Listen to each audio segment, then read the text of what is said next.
Sarah Mitchell gazed at her corner office desk one last time, the Manhattan skyline glittering through the floor-to-ceiling windows behind her. 15 years of grinding through law school, climbing the corporate ladder, making partner at 35. All of it was about to become just a memory. And for what? For a man she'd known only 3 months. The irony wasn't lost on her. Sarah Mitchell, the woman who'd built her reputation on careful analysis and calculated decisions, was about to make the most impulsive choice of her life. "You're really doing this, aren't you?" Jennifer Walsh stood in the doorway, watching her best friend pack the last of her personal belongings into a banker's box. As Sarah's paralegal and closest confidant, Jennifer had witnessed every late night, every victory, every sacrifice that had built Sarah's career at Blackstone and Associates. Sarah held up a small framed photograph, her and Michael Thompson, taken just last week in Central Park.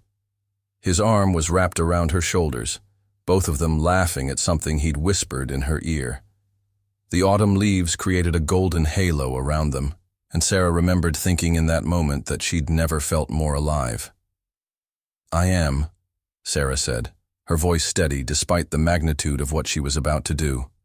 "Jen, I know how this looks. I know what everyone's going to say.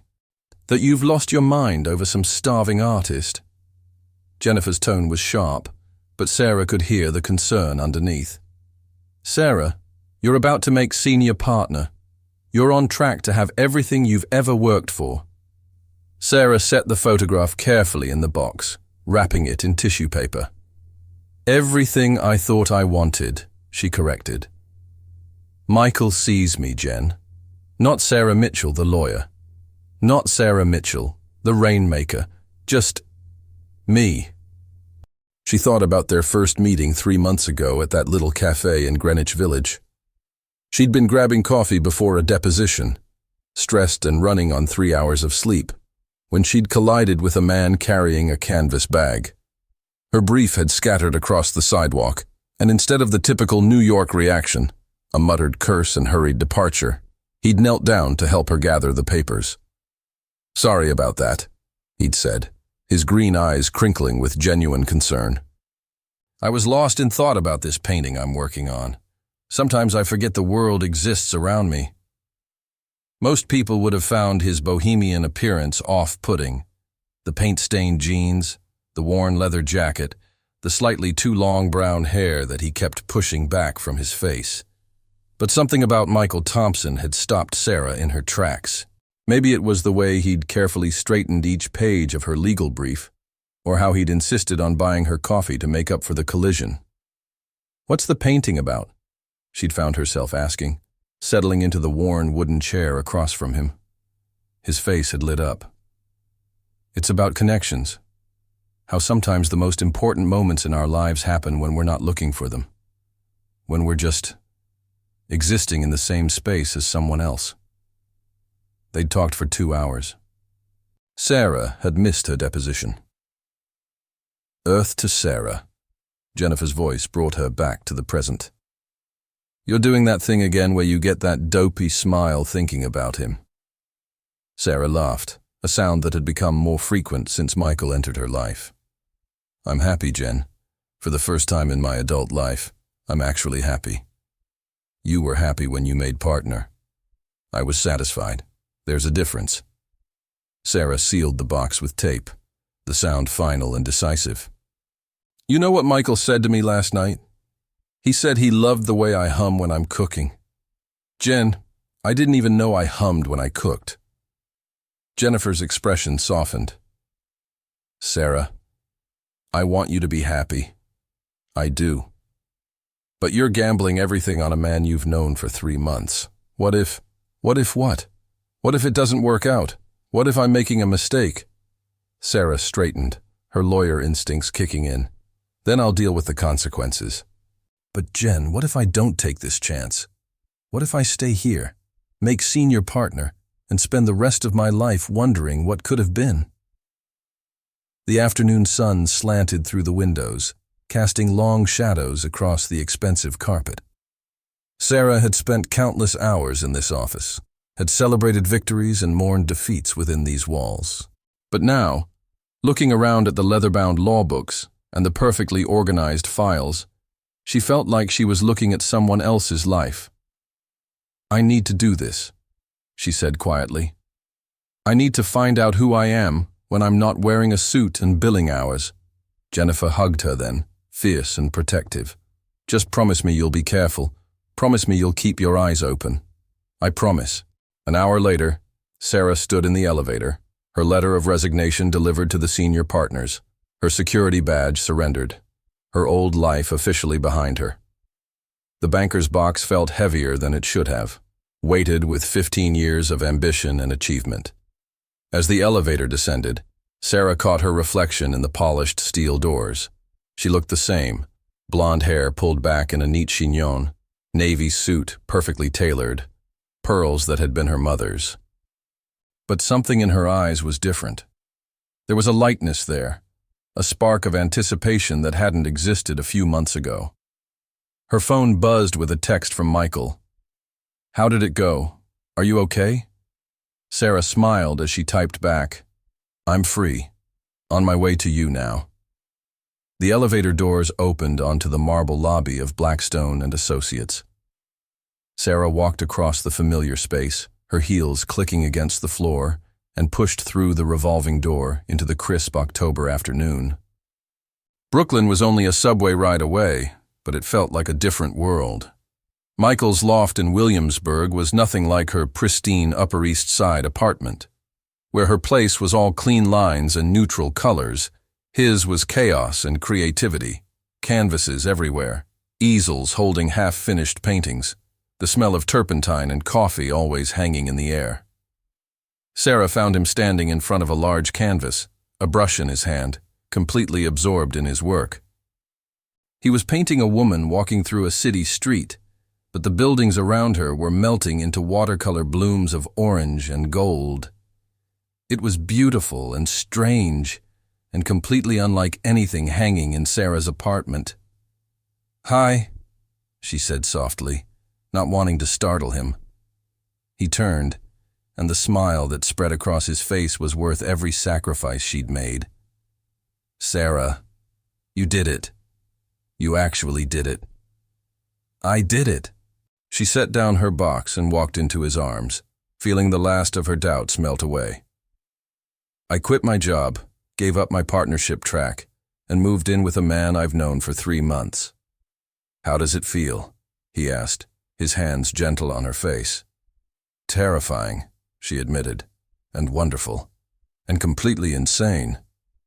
The best decisions usually are." He kissed her then, soft and sure, and Sarah felt something inside her settle into place. Welcome to our new beginning.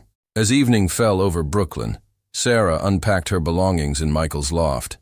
Her law books looked strange next to his art supplies, her conservative suits hanging in the closet next to his paint-splattered clothes. But somehow, it felt right, like 2 different puzzles finding pieces that fit together perfectly. She had no idea that in 48 hours, their faces would be splashed across the front page of every major newspaper in the country. She had no idea that her decision to leave everything behind for love would lead to the biggest story of her career and the greatest test of her life. For now, she was just Sarah Mitchell, no longer a lawyer, not yet sure what she was becoming, but certain that she was exactly where she belonged. Sarah woke to the sound of rain pattering against the tall windows of Michael's loft. 2 days. She'd been living here for exactly 2 days, and already she felt more at home than she had in years. The morning light filtered through the industrial glass, casting geometric shadows across the exposed brick walls and polished concrete floors. Michael was still sleeping, his arm draped possessively across her waist. In sleep, he looked younger, more vulnerable. The worry lines that sometimes creased his forehead when he painted were smoothed away, and his dark hair fell across his eyes in a way that made her heart flutter. Careful not to wake him, Sarah slipped out of bed and padded barefoot to the kitchen. The loft was an open space, with only the bedroom partially separated by a Japanese screen that Michael had painted with cherry blossoms. Everything else flowed together, The living area with its worn leather couch and vintage coffee table, the kitchen with its industrial appliances and butcher block counters, and the studio space where easels stood like sentinels among scattered tubes of paint and brushes soaking in glass jars. She started the coffee maker, breathing in the rich aroma as it began to brew. This was the life she'd chosen. Slow mornings, the luxury of time, the freedom to exist without the constant pressure of billable hours and client demands. For the first time in 15 years, she had nowhere urgent to be. While the coffee brewed, Sarah decided to explore the loft more thoroughly. She'd been so focused on Michael, on the newness of their relationship, that she hadn't really examined his space. Her legal mind, trained to notice details, began cataloging what she saw.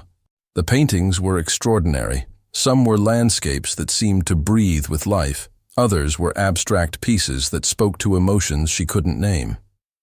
There was a series of cityscapes that captured New York in ways she'd never seen before. Not just the buildings and streets, but the feeling of the city, its energy and loneliness and hope all swirled together in oil and canvas. But it was when she moved toward the far corner of the studio, behind a stack of blank canvases, that her world shifted on its axis. A manila folder, thick with papers, was tucked behind the canvases. It looked out of place among the art supplies, too clean and organized for Michael's creative chaos. Sarah's curiosity, sharpened by years of legal investigation, compelled her to look closer. The folder was labeled in neat block letters. Sarah Mitchell, Blackstone and Associates. Her coffee mug slipped from her fingers, shattering on the concrete floor. Coffee splashed across her bare feet, but she barely noticed. With trembling hands, she opened the folder. The first page was a photograph of her leaving her apartment building, taken with a telephoto lens. She was wearing her navy Armani suit, the one she'd worn to the Patterson deposition last month. The second page was another photograph, this one of her having lunch with Jennifer at their usual spot near the courthouse. She remembered that day. They'd been discussing the Morrison case. The Morrison case. Sarah's throat constricted as she turned the page and saw copies of documents from Morrison versus Petrotech Industries. These weren't public records. These were internal memos, confidential communications between the defense team and Petrotech's executives. Documents that should have been protected by attorney-client privilege. Her hands shook as she continued reading. There were transcripts of conversations, her conversations with colleagues, with clients, with opposing counsel. Someone had been listening to her private calls. Someone had been watching her every move. But the most damning evidence was at the bottom of the folder, a detailed dossier on her personal life. Her favorite coffee shop, her gym schedule, her mother's address in Connecticut, even her college transcripts. Everything about Sarah Mitchell had been cataloged, analyzed, and filed away.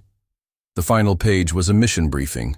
The letterhead read, Green Truth Initiative, and the document was addressed to Agent M. Thompson.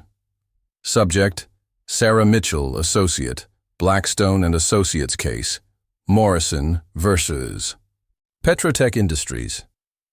Objective, establish close personal relationship with subject to obtain information regarding Petrotech's environmental violations and cover-up efforts.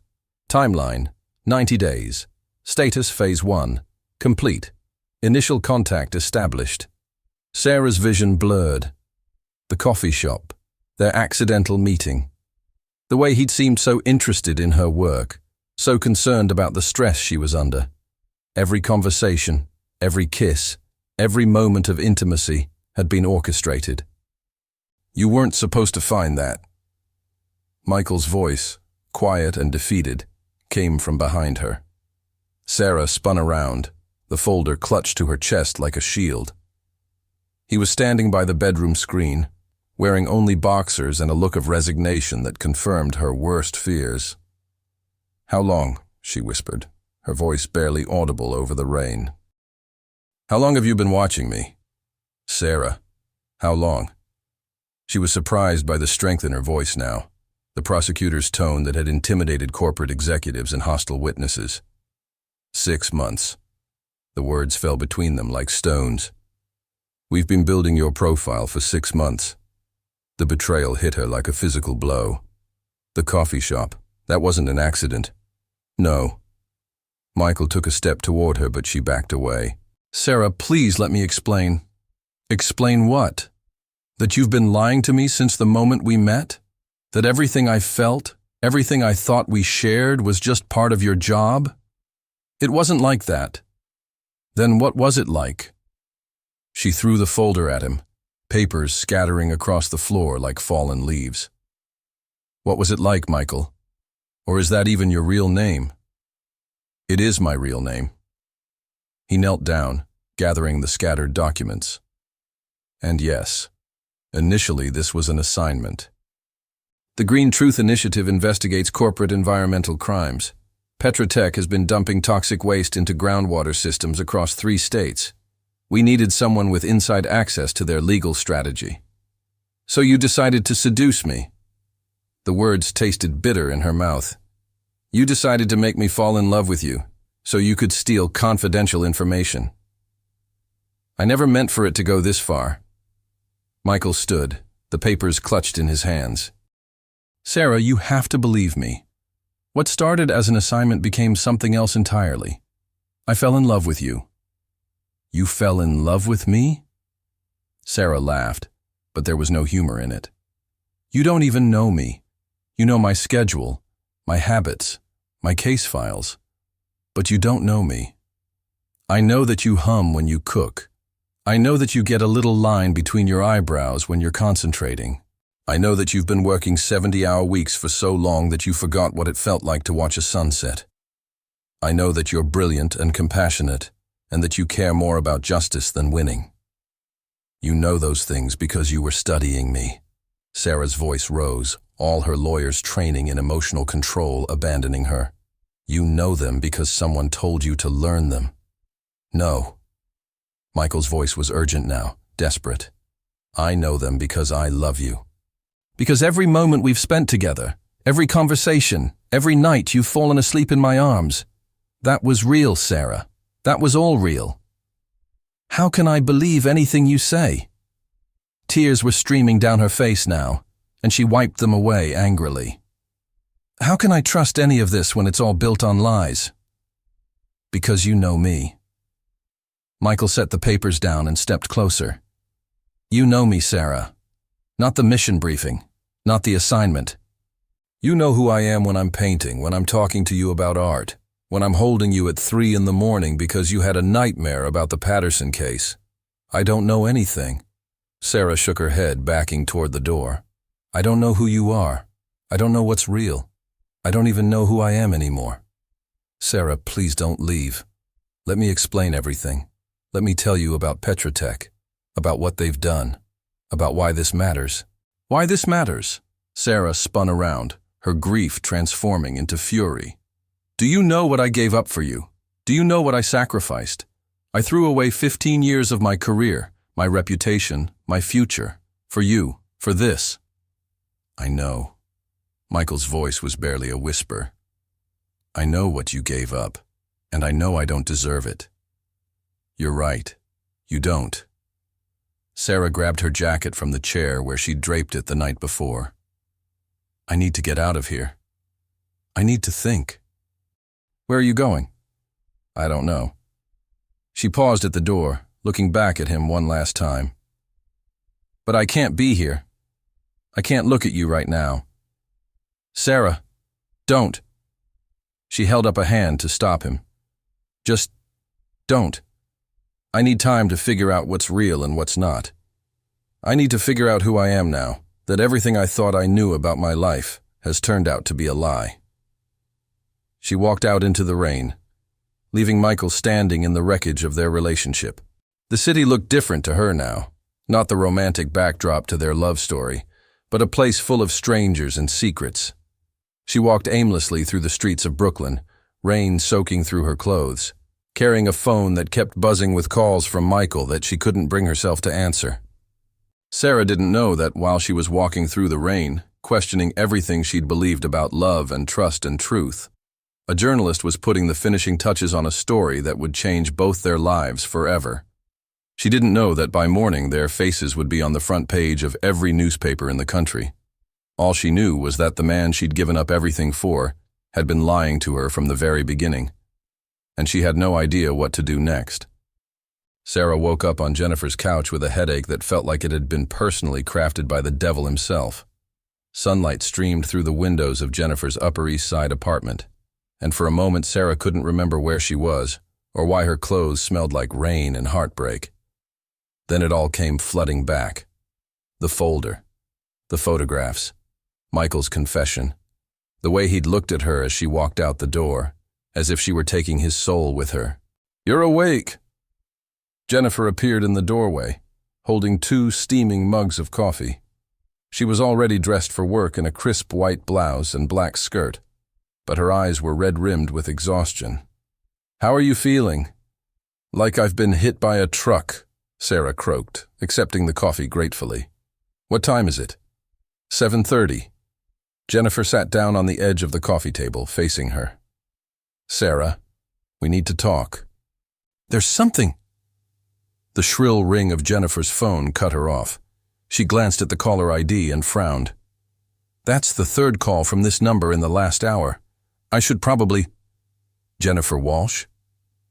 The voice on the other end was loud enough for Sarah to hear. "This is Rebecca Chen from the New York Tribune. We're running a story about your friend Sarah Mitchell, and we'd like to get a comment." Jennifer hung up immediately, her face pale. "Sarah, you need to see something." She reached for her laptop, her fingers trembling slightly as she opened it. "There's been a leak. Someone went to the press." Sarah felt the coffee turn to acid in her stomach. "What kind of leak?" Instead of answering, Jennifer pulled up the New York Tribune's website. The homepage loaded, and Sarah's world collapsed for the second time in 24 hours.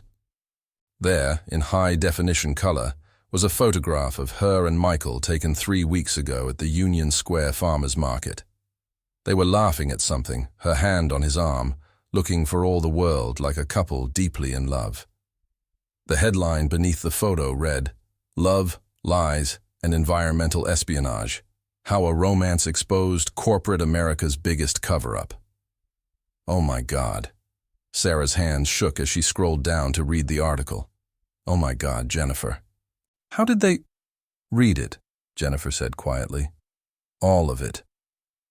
Sarah's eyes moved across the screen, each word hitting her like a physical blow. In a story that reads like a Hollywood thriller, prominent Manhattan attorney Sarah Mitchell abandoned her lucrative partnership track at prestigious law firm Blackstone & Associates to live with a man she'd known for only 3 months. What Mitchell didn't know was that her boyfriend, artist Michael Thompson, was actually an undercover investigator working for the environmental watchdog group Green Truth Initiative. Sources close to the investigation reveal that Thompson was tasked with establishing a romantic relationship with Mitchell to gain access to confidential documents related to the Morrison versus Petrotech Industries case. The case, which has been quietly proceeding through the courts for 18 months, centers on allegations that Petrotech deliberately dumped toxic chemicals into groundwater systems across Texas, Louisiana, and Arkansas, affecting more than 200,000 people. "This is bigger than anyone realized," says Dr. Elena Rodriguez, an environmental scientist who has been studying the Petrotech contamination. "The documents that have surfaced as a result of this investigation show a systematic cover-up that goes to the highest levels of corporate management. People have been drinking poisoned water for years, while Petrotech's executives knew exactly what was happening." Sarah's vision blurred. She set the laptop aside and stumbled to the bathroom, barely making it to the toilet before she was violently sick. Jennifer followed her, holding her hair back and murmuring soothing words that Sarah couldn't process. "How?" Sarah gasped when she could finally speak. "How did they get this information? The documents in that folder were confidential. If they published details from my case files, I could be disbarred. I could be charged with—" "Sarah." Jennifer's voice was gentle but firm. "Keep reading. There's more." With shaking hands, Sarah returned to the laptop. The Tribune has obtained copies of internal Petrotech communications that appear to show company executives discussing strategies to delay cleanup efforts and minimize legal liability. In one email dated March 15, 2023, Petrotech CEO James Morrison wrote, "We need to drag this out as long as possible. Every month we delay costs us money, but a quick settlement would cost us everything." The Mitchell woman is sharp, but her team doesn't have the smoking gun. Yet. That smoking gun may have been provided inadvertently by the very relationship that was designed to expose it. According to sources familiar with the Green Truth Initiative's investigation, Thompson provided his handlers with detailed information about Blackstone and Associates' defense strategy, allowing environmental lawyers to anticipate and counter Petrotech's legal maneuvering. "The irony is incredible," says one source who spoke on condition of anonymity. Mitchell quit her job to be with Thompson, not knowing that their relationship was the key to exposing the very case she'd been working on. She unwittingly became the hero of her own story. Sarah's phone, which had been buzzing intermittently all morning, suddenly erupted in a cacophony of calls and text messages. Jennifer reached over and turned it off. "It gets worse," Jennifer said softly. Sarah looked at her in disbelief. How could it possibly get worse? Keep reading. The Tribune has learned that the FBI has opened a criminal investigation into Petrotech's actions. Federal agents raided the company's Houston headquarters early this morning, seizing computers and documents. 3 executives have been arrested on charges of conspiracy to commit environmental crimes and obstruction of justice. Neither Mitchell nor Thompson could be reached for comment. Sources close to Mitchell say she discovered Thompson's true identity only yesterday when she found surveillance files in his Brooklyn apartment. "She's devastated," says the source.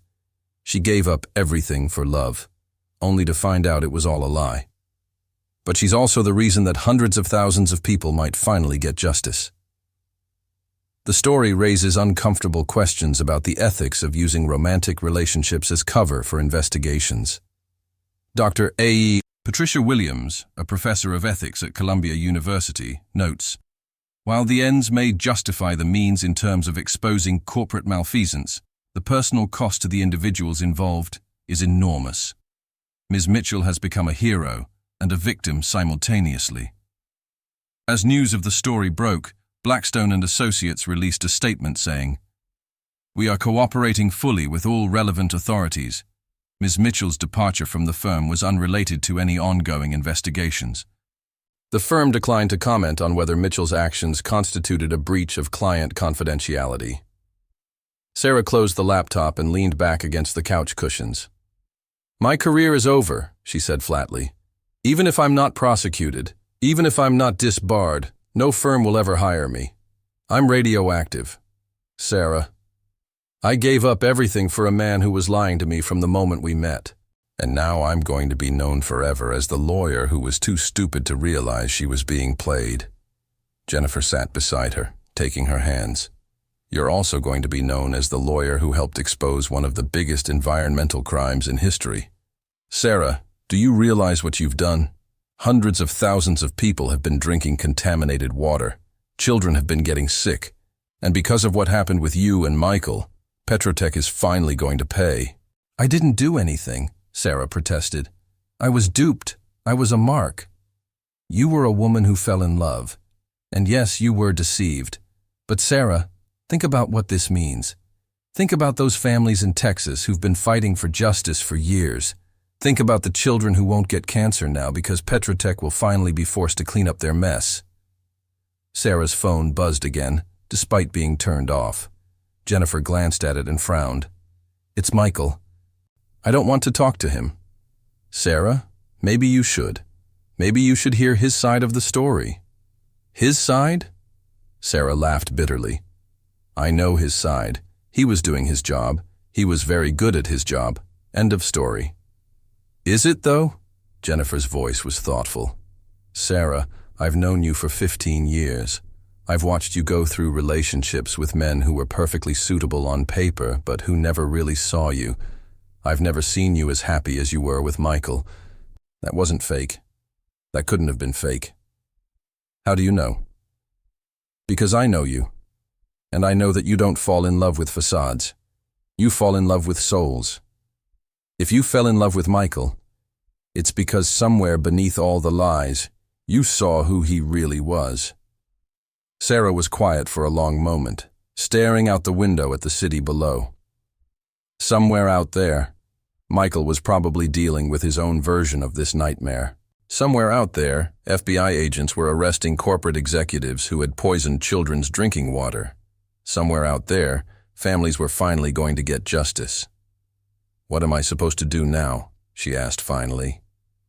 "I don't know," Jennifer admitted. "But Sarah, you're not a victim in this story. You're a catalyst. You're the reason that the truth came out. I'm the reason that confidential documents were leaked. I'm the reason that attorney-client privilege was violated. You're the reason that hundreds of thousands of people might finally get clean water." Sarah's phone rang again. This time, the caller ID showed a number she didn't recognize. "Ms. Mitchell?" The voice was professional, authoritative. "This is Special Agent Robert Hayes with the FBI. We need to speak with you about the Petrotech investigation. Could you come in this afternoon?" Sarah looked at Jennifer, who nodded encouragingly. "Yes," Sarah said. "I'll be there." As she hung up, Sarah realized that her story with Michael was far from over. They were both about to be thrust into the center of a federal investigation that would determine the fate of one of America's largest corporations. They would have to face each other again, would have to navigate the complex web of truth and deception that had brought them together. But first, she had to figure out who she was now that her old life was gone and her new life had been built on lies. She had to decide whether she was Sarah Mitchell, the duped lawyer, or Sarah Mitchell, the accidental hero. Looking at her face on the front page of the Tribune, Sarah realized that the choice might not be hers to make. The world had already decided who she was. Now she just had to figure out how to live with it. The FBI field office in Manhattan was nothing like the sterile corporate environment Sarah was used to. Gone were the mahogany conference tables and expensive artwork of Blackstone and Associates. Instead, she found herself in a windowless room with fluorescent lighting, metal chairs, and the persistent smell of bad coffee. Special Agent Robert Hayes was younger than she'd expected, probably in his early 40s, with prematurely gray hair and the kind of intense focus that reminded Sarah of her most ambitious colleagues. He sat across from her at a scratched metal table, a thick file folder between them. "Ms. Mitchell," he began, his voice carefully neutral. "Thank you for coming in. I know this has been a difficult time for you." Sarah's lawyer, David Chen, a former colleague from Blackstone who'd agreed to represent her despite the potential conflict, leaned forward. "Agent Hayes, my client is here voluntarily. She's prepared to cooperate fully, but we need assurances about her legal exposure." "That will depend on the extent of her cooperation," Hayes replied. He opened the folder, revealing photographs that made Sarah's stomach clench.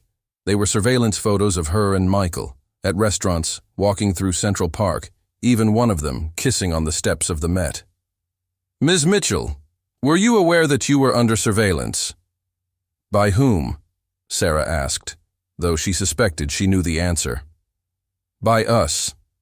The FBI has been investigating Petrotech Industries for 2 years. We've been monitoring their legal team, their communications, their strategies. That included monitoring you." Sarah felt the blood drain from her face. "You knew? You knew what Michael was doing?" Hayes exchanged a glance with his partner, Agent Lisa Torres, who had been silent until now. "We were aware that environmental groups were taking an interest in the case. We were not aware of the specific methods being employed by the Green Truth Initiative." "But you let it happen," Sarah said, her voice rising. "You let me destroy my career, my reputation, my life, and you just watched?" "Ms. Mitchell," Agent Torres spoke for the first time, her voice softer than Hayes. "We understand your anger, but you need to understand the scope of what Petrotech has done. They haven't just contaminated groundwater. They've engaged in a systematic cover-up that has affected nearly 500,000 people across 3 states. Children have developed cancer. Families have lost everything, and Petrotech's executives have been covering it up for over a decade. Hayes slid another document across the table.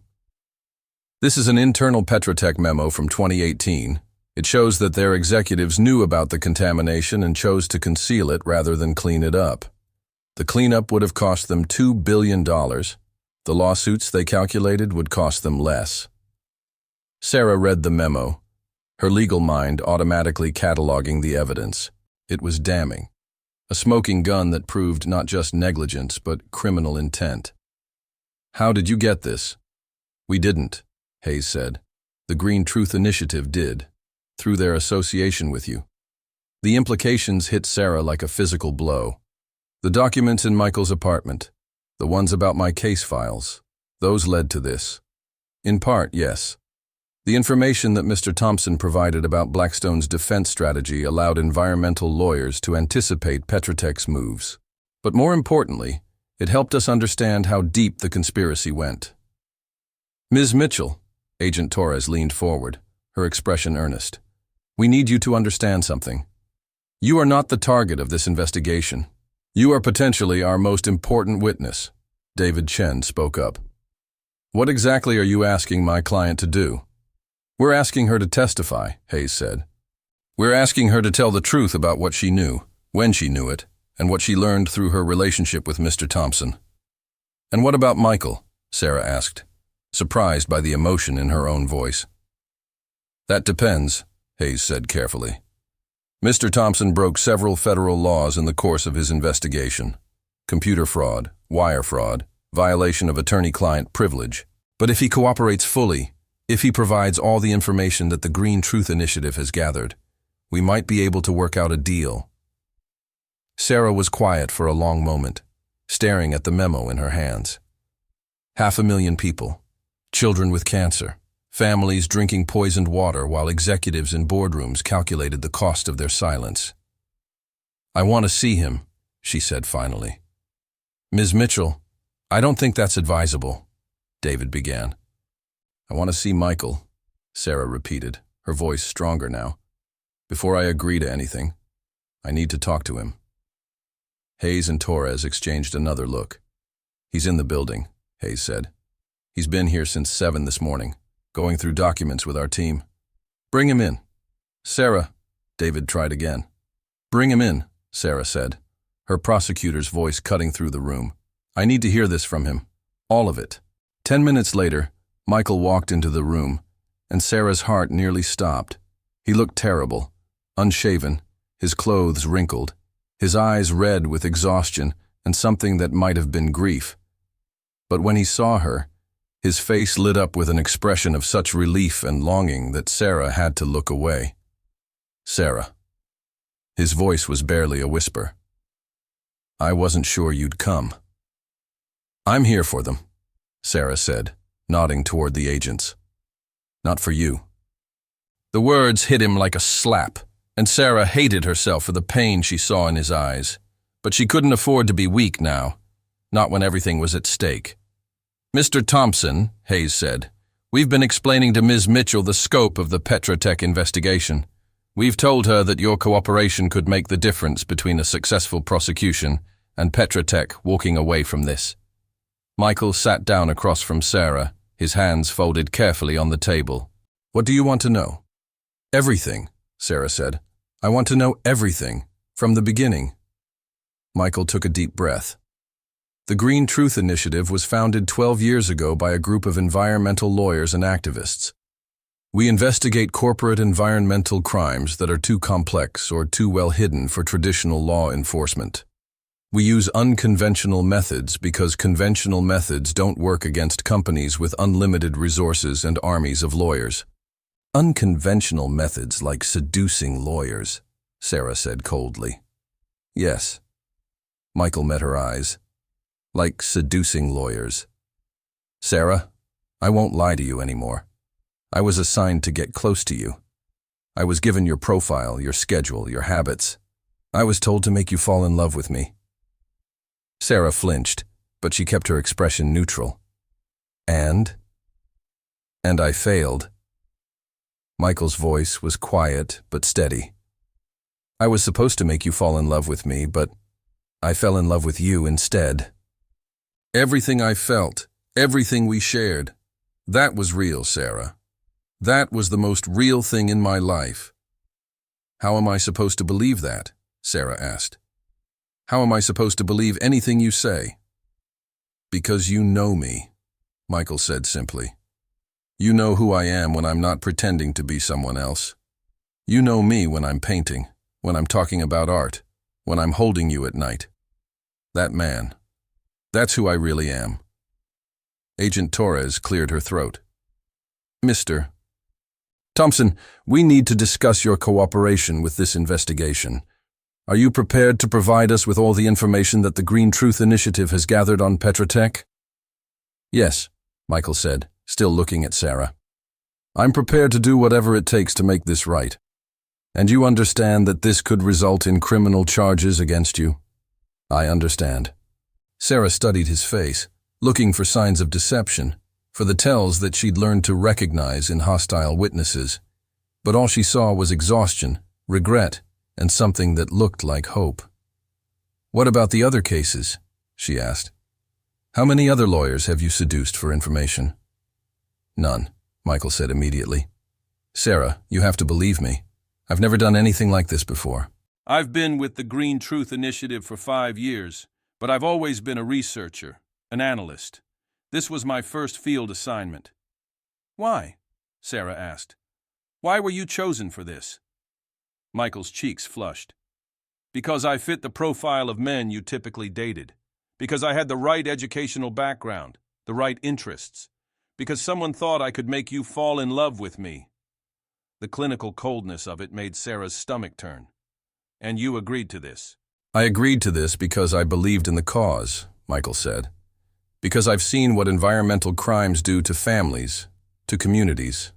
Because I thought that if I could help expose Petrotech, I could save lives. By destroying mine.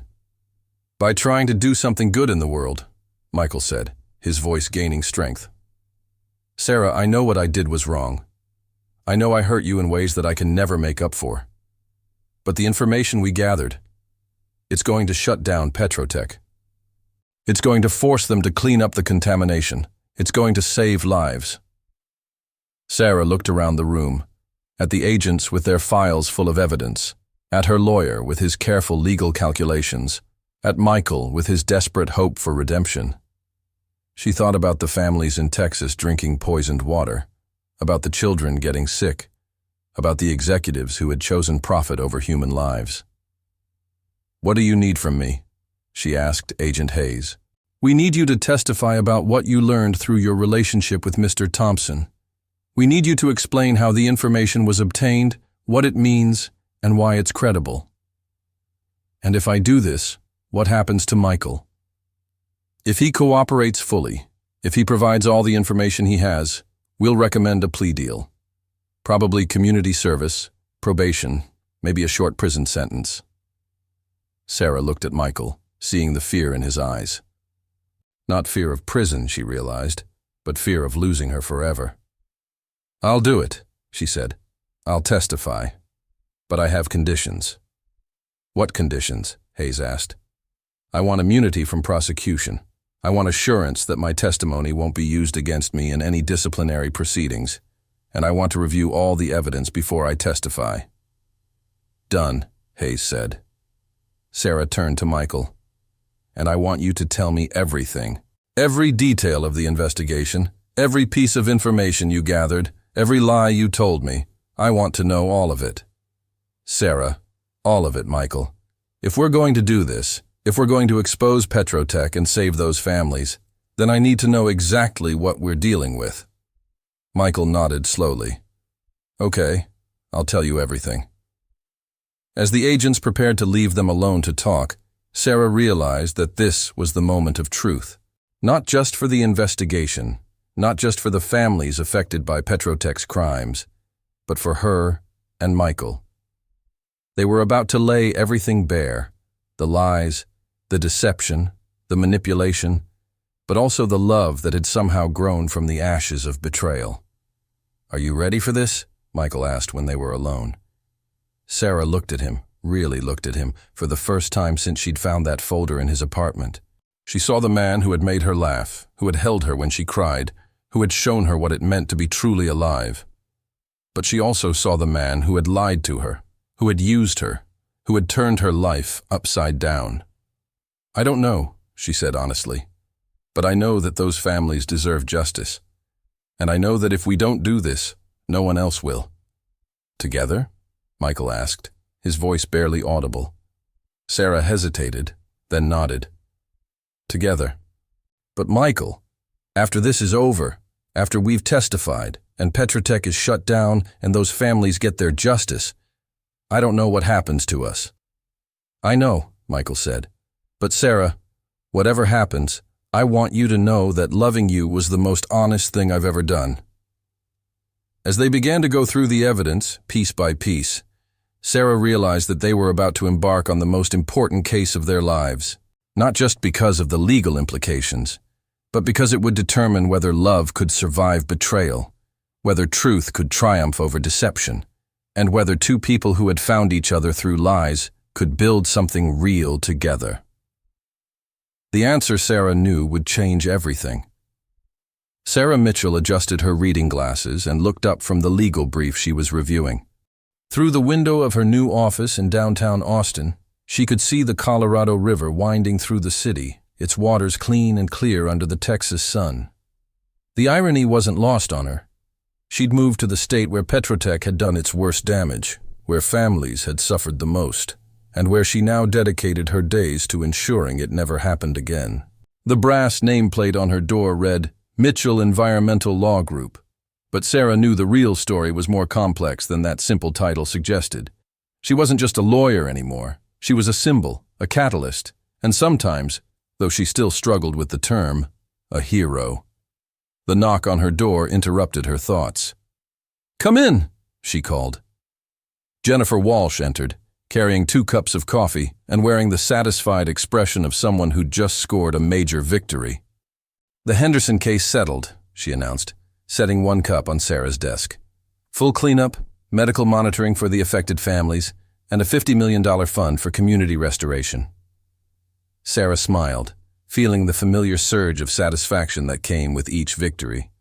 "How are the families taking it?" "Mrs. Henderson cried," Jennifer said, settling into the chair across from Sarah's desk. "She said her grandchildren will finally have clean water to drink. It had been a good 18 months for victories like this. The Petrotech case had opened floodgates, not just in terms of legal precedent, but in terms of public awareness. Environmental crimes that had been buried for decades were finally seeing the light of day. And Sarah had become the go-to lawyer for communities fighting corporate polluters. "Speaking of which," Jennifer continued, her tone becoming more serious, "he's here." Sarah didn't need to ask who he was. Michael Thompson had been he for over a year now, present in their conversations but never named directly, like a ghost that refused to be exorcised. "He's early," Sarah said, glancing at her watch. "The meeting isn't until 3. He said he brought lunch. Thai food from that place you like." Sarah's heart did something complicated in her chest. Even after all this time, after all the therapy and the careful rebuilding of her life, Michael still knew exactly how to slip past her defenses. "Send him in." Michael entered carrying 2 bags of takeout, and Sarah was struck, as she always was, by how much he'd changed. The bohemian artist was gone, replaced by someone who looked like what he'd always been underneath, a serious environmental investigator. His hair was shorter, his clothes more professional, but his eyes were the same green that had made her fall in love with him in the first place. "Hi, Sarah," he said, his voice carefully neutral. "I brought pad thai. Extra spicy, no cilantro." "Thank you." Sarah gestured to the small conference table by the window. "How was the flight from D.C.? "Long, but productive. I finished the report on the Morrison chemical case." Michael set out the food containers, his movements precise and careful. 3 more executives are going to be indicted. They settled into their professional rhythm, the one they'd developed over the past year as they'd worked together on case after case. Michael's position with the Green Truth Initiative had been legitimized after his cooperation with the FBI. He was now their director of corporate investigation, and his work had been instrumental in exposing dozens of environmental crimes across the country. "The Ramirez family wants to thank you personally," Sarah said, opening her container. "The cleanup in their neighborhood is ahead of schedule." "They don't need to thank me," Michael said quietly. "I'm just doing my job." There it was, the careful distance he maintained, the professional courtesy that masked whatever he was really feeling. They'd never talked about it, but Sarah knew that Michael was trying to prove something. Maybe to her, maybe to himself, maybe to the world. That he was more than the man who'd seduced her for information. That he was someone who could be trusted. "Michael," Sarah said, setting down her fork, "we need to talk." He looked up, wariness flickering in his eyes. "About what?" "About us. About this. Whatever this is that we're doing. We're working together," Michael said carefully. "We're helping families get justice. We're making a difference." "We're avoiding the elephant in the room," Sarah countered. "It's been 18 months, Michael.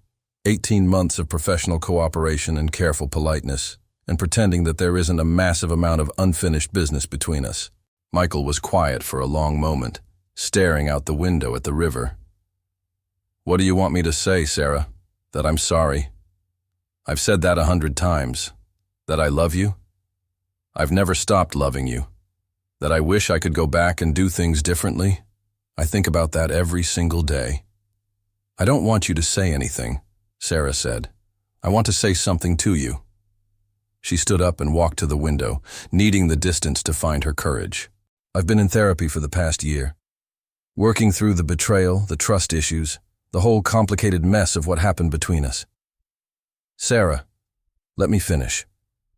She turned to face him. "I've learned a lot about myself, about what I want, what I need, what I can and can't live with. And I've come to some conclusions."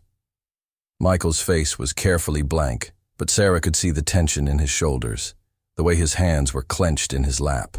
"I've concluded that what happened between us was complicated," Sarah continued. "Yes, you lied to me. Yes, you manipulated me. Yes, you used my feelings for you to get information. But I've also concluded that what we had was real. The connection, the love, the way we understood each other. That wasn't fake." "Sarah, I'm not done." She walked back to the table and sat down, forcing herself to meet his eyes. "I've also concluded that I can't keep living in this limbo. I can't keep pretending that I don't have feelings for you. I can't keep pretending that working with you doesn't make me happy.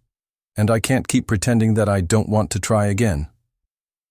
Michael stared at her in shock. "What are you saying?" "I'm saying that I want to see if we can build something real together.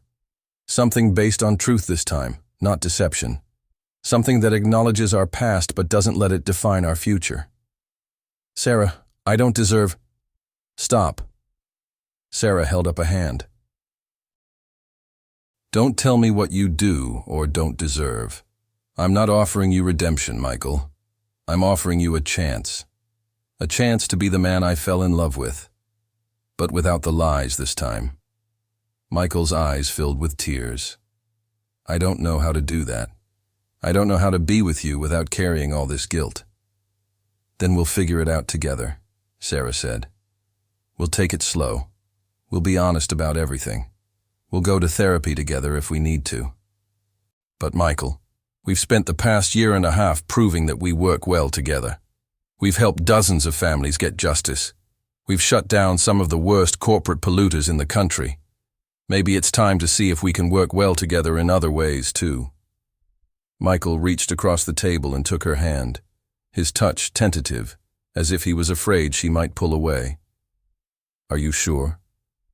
After everything I put you through, are you sure you want to try this?" Sarah squeezed his hand. "I'm sure that I want to try. I'm sure that what we have is worth fighting for. I'm sure that love doesn't always come in neat packages with clean histories. What about your reputation, your career? People will say—" "People will say what they always say," Sarah interrupted. "That I'm the lawyer who was fooled by love. But you know what? I'm also the lawyer who helped expose the biggest environmental crime in American history. I'm the lawyer who's helped dozens of families get clean water. I'm the lawyer who turned her personal tragedy into a force for good. Michael smiled then, the first genuine smile she'd seen from him in months. When did you become so wise? When I realized that perfection is overrated, Sarah said. When I realized that real love isn't about finding someone who's never made mistakes. It's about finding someone worth making mistakes with. Sarah Mitchell, Michael said, his voice thick with emotion. Will you have dinner with me tonight? A real dinner, not a working dinner. A date. I'd like that, Sarah said. But I have conditions. Of course you do, Michael said, laughing. You're a lawyer. First, we're going to that little Italian place on South First Street, the one with the terrible wine and the amazing pasta. Done. Second, we're going to talk about everything.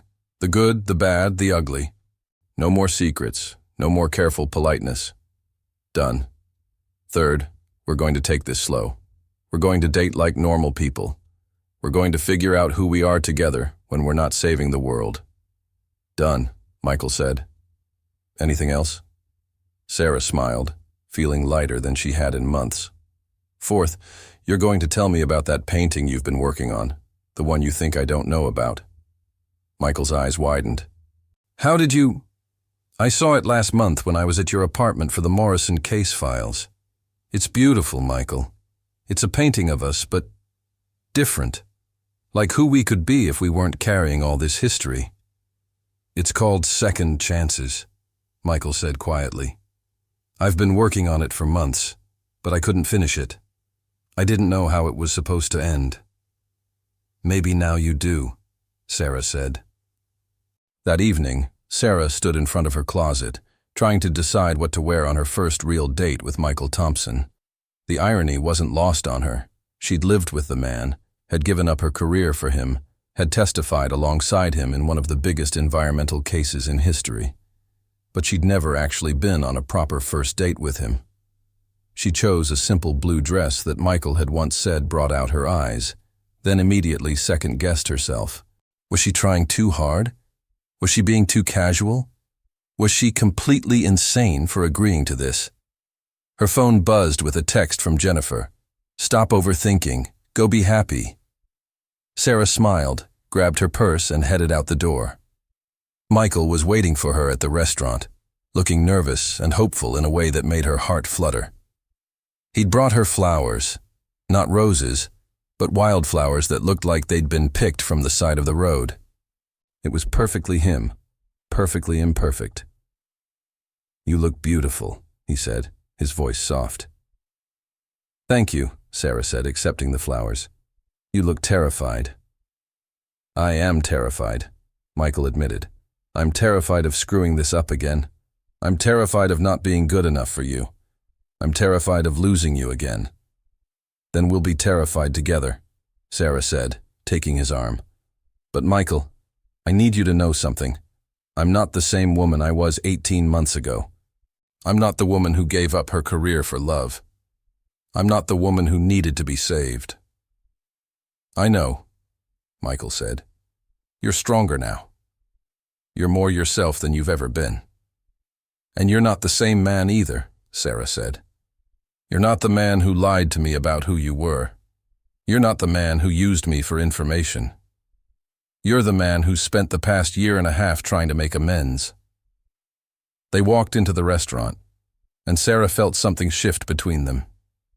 The careful distance, the professional politeness, the weight of their shared history, it was all still there, but it felt different now, like a story that was finally ready to have a new chapter written.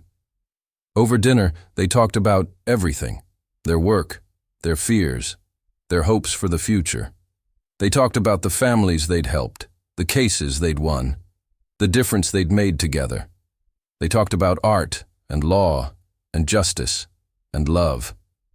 I have something for you, Michael said as they were finishing dessert.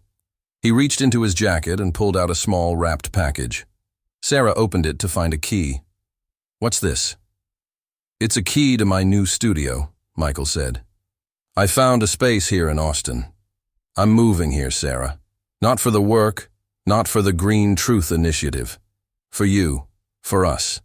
For the chance to see if we can build something real together. Sarah looked at the key, then at Michael's face, seeing the vulnerability there, the hope, the love that had survived everything they'd been through. "Are you asking me to move in with you?" she asked. "I'm asking you to consider it," Michael said. "When you're ready, when we're ready, I'm asking you to consider building a life with me, a real life, based on truth and trust and love." Sarah smiled, pocketing the key. "I'll consider it. But first, I want to see this painting of yours, the one called Second Chances." "Deal," Michael said, signaling for the check. "But I should warn you, it's not finished yet." "That's okay," Sarah said. "Neither are we." Later that night, in Michael's studio, Sarah stood in front of the painting that had been consuming him for months. It was them, but not them. It was the people they could be, standing together in a field of wildflowers, looking toward a horizon that was bright with possibility. In the painting, they were holding hands, but their faces were turned toward the future, not the past. "It's beautiful," Sarah said softly. "I didn't know how to finish it," Michael said, standing beside her. "I didn't know if we were supposed to be looking at each other, or looking away from each other, or looking toward something else entirely." "Now you know," Sarah said. "Now I know," Michael agreed. He picked up a brush and, with a few careful strokes, added something to the painting. When he stepped back, Sarah saw that he'd painted a small bird in the sky above them, a bird in flight, wings spread wide, heading toward the bright horizon. "What does it mean?" Sarah asked. "It means we're free," Michael said. "Free from the past, free from the lies, free from the guilt, free to become whoever we want to be." Sarah turned to face him, and for the first time in 18 months, she saw him without the weight of their history between them. She saw him as he was now, a man who'd made mistakes and learned from them, a man who'd spent over a year trying to earn back her trust, a man who'd moved across the country for the chance to love her properly. "Michael," she said, her voice soft. "Yeah? I love you too. I never stopped loving you." When he kissed her, it felt like coming home and starting an adventure at the same time. It felt like forgiveness and hope and the promise of something beautiful ahead. 6 months later, Sarah and Michael were married in a small ceremony by the Colorado River. The guest list included the families they'd helped, the lawyers they'd worked with, and the FBI agents who'd become their friends. Jennifer was the maid of honor, and in her toast, she said something that Sarah would never forget. To Sarah and Michael, who proved that love isn't about finding someone perfect. It's about finding someone who's perfect for you, even when they're not perfect at all. As Sarah danced with her husband under the Texas stars, she thought about the journey that had brought them here. It had started with deception and heartbreak, but it had led to truth and justice and love. It had cost her one life and given her another one, a better one, a more meaningful one, a life spent fighting for people who couldn't fight for themselves. "No regrets," Michael whispered in her ear. Sarah looked around at the faces of the people they'd helped, the families who had clean water because of their work, the communities that had been restored because of their fight for justice. She looked at the man who'd lied to her and then spent 2 years proving that his love was real. "No regrets," she said, "just possibilities." And as they danced by the river, Sarah realized that sometimes the best love stories weren't the ones that started with truth.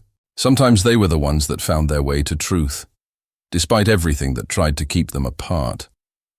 Sometimes the most beautiful beginnings came from the most complicated endings. The end